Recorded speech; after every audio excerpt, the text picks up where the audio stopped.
Hello दोस्तों, veterans नमस्कार। मैं दीवान सिंह। मैं आपको बताना चाहूंगा कि अब धीरे धीरे सारी बातें निकल करके आ रही हैं कि जंतर मंतर पर बैठे हुए लोग या कुछ ज्यादा ही जो आउट स्पोकन लोग थे, जो अपने को ज्यादा दिखा रहे थे, दरअसल ये ओआरओपी की लड़ाई लड़ ही नहीं रहे थे। इनकी ये अपनी निजी लड़ाई थी, अपने स्वार्थों की लड़ाई थी और केवल कुछ लोगों को बेवकूफ बनाकर पैसा इकट्ठा कर रहे थे, अपना काम चला रहे थे। अब इनके असली रंग बाहर निकल करके आ गए हैं, क्योंकि ये लोग, मुझे पता नहीं क्या चाहते हैं, बस इन्होंने ओआरओपी का एक बहाना ले लिया है। मोदी जी को टारगेट करना है, ओआरओपी मिले या नहीं मिले, क्योंकि ओआरओपी ऑलरेडी लेकर के बैठे हुए हैं। उस ओआरओपी का फायदा उठा करके अच्छी खासी इनकी पेंशन हो गई है। अब ये चले हैं देश बदलने के लिए और मोदी जी को हटाने के लिए। आज मैंने एक वीडियो देखा और इस वीडियो में एक श्रीमान है, ये हैं पत्रकार दिनेश गर्ग।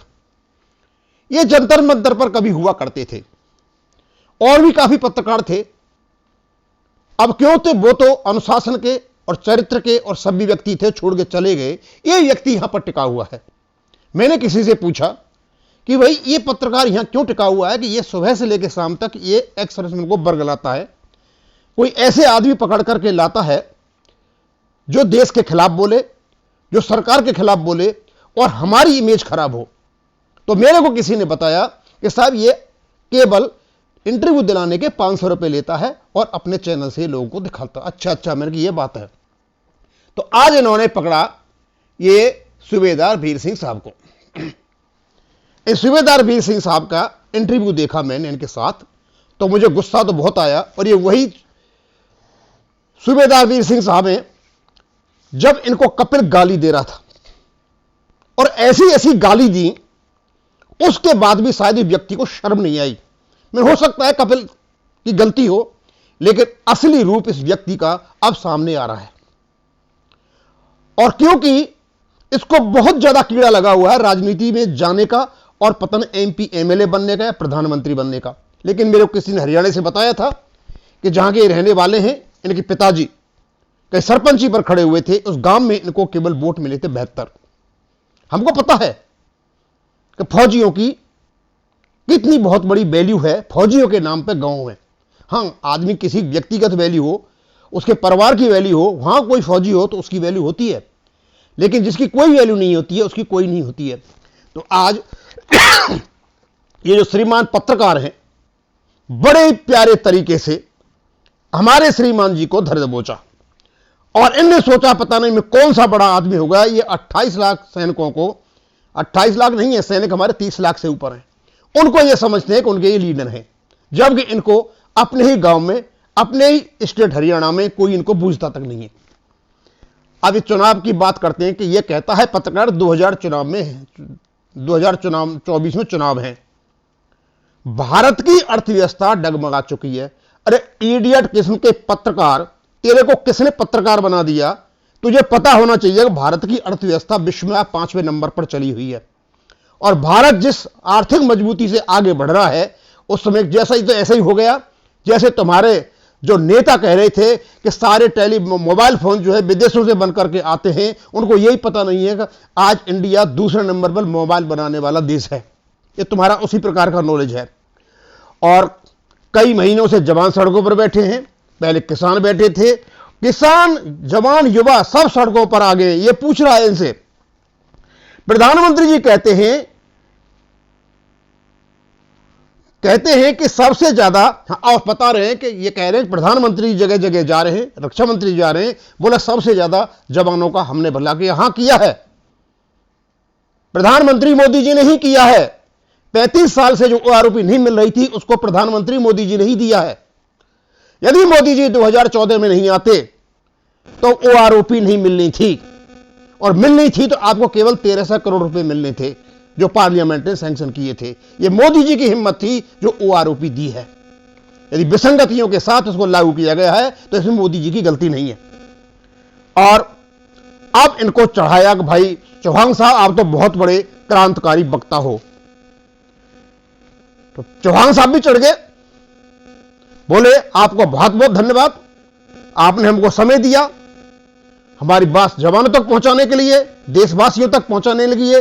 चौहान साहब आपकी बात हम तक मत पहुंचाइए, कोई जरूरत नहीं है, हमें आपके लेवल का पता है, आपके स्तर का पता है, आप किस स्तर के आदमी हो, आप गाली देते हो, गाली खाते फिरते हो, बस यही आपका लेवल है। आपने एक्स सर्विसमैन को बदनाम करा रखा है। आज जो आपने बदनाम कराया एक्स सर्विसमैन को, वो तो उसकी हद्दी हो गई है। और बीच में पत्रकार जी बोलते हैं क्रिकेट मैच हारने के बाद श्री राहुल गांधी जी ने कहीं मीटिंग में कहीं मोदी जी को पनौती कहा। वो तो कह सकते हैं, उनकी जवान छूटी हुई है, वो सजा याफ्ता व्यक्ति है, मानहानि के केस चले हुए हैं, कोई नई बात नहीं है।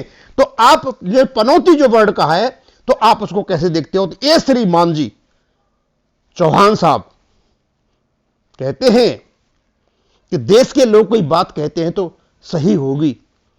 अरे चौहान साहब शर्म करो थोड़ी बहुत। राहुल गांधी देश हो गया क्या? कांग्रेस पार्टी देश हो गई क्या? आप राहुल गांधी के साथ चलते हो क्या? आप कांग्रेस पार्टी के चमचे हो क्या?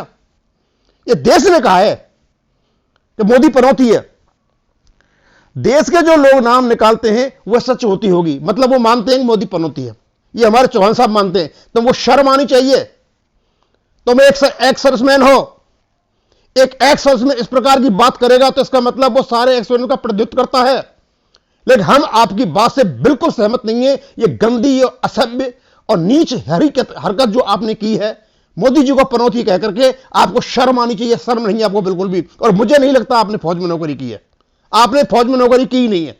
एक डिसिप्लिन्ड सोल्जर, वो सूबेदार हो, इस प्रकार की हरकत नहीं कर सकता। फिर कहते हैं ये जो पनौती वर्ड है ना, जो हारे थके जो लोग हैं हताशा में इस प्रकार के वर्ड बोल रहे हैं। आपने बहुत बहुत कुछ कही है। और जिस आदमी ने, अब मैं पनौती बताता हूं कि पनौती किसको कहते हैं, जिस आदमी ने अपनी पार्टी का ही बेड़ा गर्क कर दिया हो उसको पनौती कहते हैं। जो मानहानि के केस में सजा याफ्ता है वो पनौती होता है। और जिसकी पार्टी चीन की राजनीतिक पार्टी से चंदा लेती हो उसको कहते हैं पनौती। जो विदेशों में जाकर देश को बदनाम करे उसको कहते हैं पनौती। आपको शर्म आनी चाहिए। और आपने जो आगे आगे जो कुछ भी कहा है उसको सुनकर तो मैं तो अचंभित हूं। आप अपने को पहचानो। हमें पता है कि आप जगह जगह जहां जहां भी आप गए, आपने अपने एजेंडा चलाने की कोशिश की, आप सफल नहीं हो पाए। आपको कईयों ने तो निकाल ही दिया अपने ग्रुपों से, कईयों ने भगा दिया आपको। आपकी ये वैल्यू है। आप जो आग लगाना चाहते हो ना, पूर्व सैनिकों के नाम से मत लगाइए। आप खड़े हो, आराम से हो जाओ, कोई परेशानी नहीं है। लेकिन हमें आप इस प्रकार बदनाम कराओगे सोशल मीडिया पे आकर, तो हम आपको जवाब देंगे। और अभी तो जवाब आपको मैंने इस प्रकार दिया है, ऐसा नहीं हो कि आपको जवाब कई कपिल जैसे जवाब देने पड़ जाएं। सभी से बोलिए, सभ्यता से बोलिए, देश का प्रधानमंत्री है वो। इस प्रकार की हरकत आपको शोभा नहीं देती। आप में औकात है तो आप चुनाव लड़के उसके बराबर जाइए।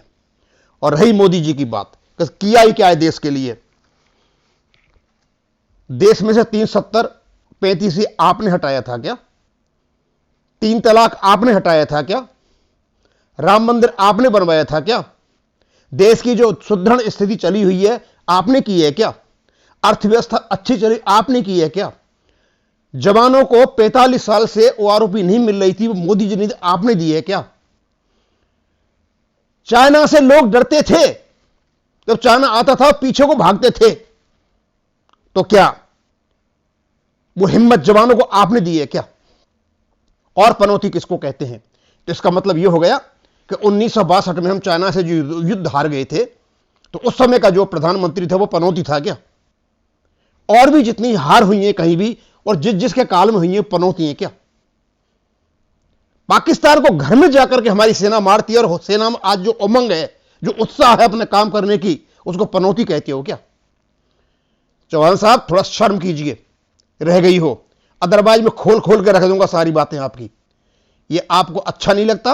हां ठीक है, आप पॉलिटिकल बने, राजनीतिक हो, लेकिन देश के प्रधानमंत्री को इस प्रकार हरकत करो, हमें ओआरओपी नहीं चाहिए, बिल्कुल ओआरओपी नहीं चाहिए। देश का प्रधानमंत्री कोई भी हो, देश की राष्ट्र की जो सम्मान है, उसकी सुरक्षा है, उसकी एकता है, उसकी संप्रभुता उससे अटैच होता है, चाहे कोई भी हो। किसी भी सोल्जर को, प्रधानमंत्री को गाली देना शोभा नहीं देता। आप नहीं हो उसके लायक और कहीं भी नहीं टिकते हो आप। अब मुझे गुस्सा तो बहुत आ रहा है, आपने जो जो कुछ बातें कही हैं, मैं नहीं चाहता सारी बातें आपकी यहां बताना, लेकिन मैं ये चाहूंगा कि आप अपने को संभालें और संभाल करके ही बात करें। अब इसको यहीं खत्म करूंगा। थैंक यू, धन्यवाद।